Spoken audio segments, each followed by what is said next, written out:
A9 ನ್ಯೂಸ್ಗೆ ಸ್ವಾಗತ. ನಾನು ಅಮೀನ್ ಶೇಖ್. ಜನಸ್ಪಂದನ ಕಾರ್ಯಕ್ರಮ ಜನರ ಮನೆ ಬಾಗಿಲಿಗೆ ಸರ್ಕಾರ. ಶಾಸಕ ವಿಠ್ಠಲ ಕಟಕದೊಂಡು. ಜನರ ಸಮಸ್ಯೆಗಳನ್ನು ನಿವಾರಣೆ ಮಾಡಲು ಸರ್ಕಾರ ಬದ್ಧವಾಗಿದ್ದು ಅದಕ್ಕೆ ಮನೆ ಬಾಗಿಲಿಗೆ ಸರ್ಕಾರ ಎಂಬಂತೆ ಜನಸ್ಪಂದನ ಕಾರ್ಯಕ್ರಮ ನಡೀತಾ ಇದೆ. ಸಾರ್ವಜನಿಕರು ಕೂಡ ಇದರ ಸದುಪಯೋಗ ಪಡಿಸಿಕೊಳ್ಳಬೇಕು ಅಂತ ನಾಗಠಾಣ ಶಾಸಕ ವಿಠ್ಠಲ ಕಟಕದೊಂಡ ಹೇಳಿದರು.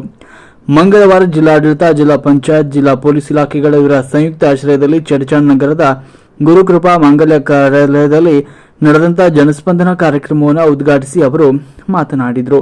ಎಲ್ಲ ಕ್ಷೇತ್ರದ ಸಮಸ್ಯೆಗಳನ್ನು ತ್ವರಿತವಾಗಿ ಬಗೆಹರಿಸಲು ಜಾರಿಗೆ ಬಂದ ಈ ಕಾರ್ಯಕ್ರಮ ಜನರನ್ನ ಅಲೆದಾಡಿಸದೆ ಸ್ಥಳೀಯವಾಗಿ ಅವರ ಕುಂದುಕೊರತೆಗಳ ನಿವಾರಿಸಲು ಉತ್ತಮ ವೇದಿಕೆಯಾಗಿದೆ ಎಂದರು. ರಸ್ತೆ ಸಮಸ್ಯೆ, ವಿದ್ಯುತ್ ಸಮಸ್ಯೆ, ಜಮೀನಿನ ದಾರಿ ಸಮಸ್ಯೆ, ನೀರಿನ ಸಮಸ್ಯೆ, ಮೂಲಭೂತ ಸೌಕರ್ಯಗಳ ಕೊರತೆಗಳ ಬಗ್ಗೆ ಜಿಲ್ಲಾಧಿಕಾರಿ ಅವರಿಗೆ ಸಾರ್ವಜನಿಕರು ಅಹವಾಲನ್ನು ನೀಡಿದರು.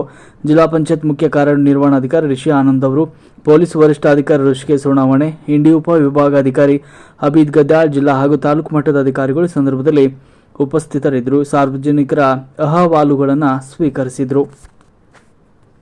ನಿರಂತರ ಸುದ್ದಿಗಳಿಗಾಗಿ ನೋಡ್ತಾ ಇರಿ A9 ನ್ಯೂಸ್.